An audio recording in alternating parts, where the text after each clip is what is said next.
Well, you're looking at the number 51, something different. He's got the white background this week. Last weekend it was that red.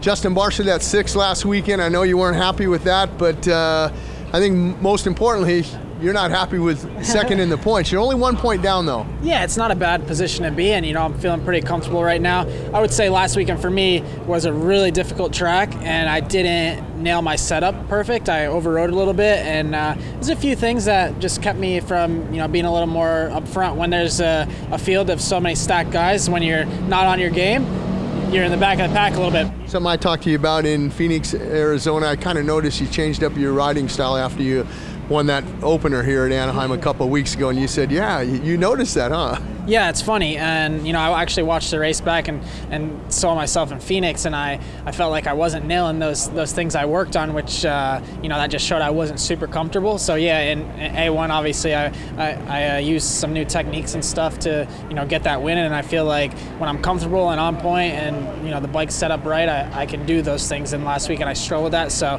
hopefully I get back to those, you know, those good techniques, and because you're gonna have your eye on me, I guess. I keep an eye on everybody, man, when I'm out there. One last question I want to ask you, keeping my eye on things, I look at your seat. I see it's a little bit different than Aaron's seat over there. Why is that? Yeah, for me, Aaron's such a lengthy kid and so big. On the start, I think he sits a little further back. For me, I like to get a little more forward, so I kind of had my mechanic and the guys at the shop come up with a little, like, kind of cutout, so I can kind of sit in that and stay up on the front because I'm, you know, a little bit smaller than Aaron.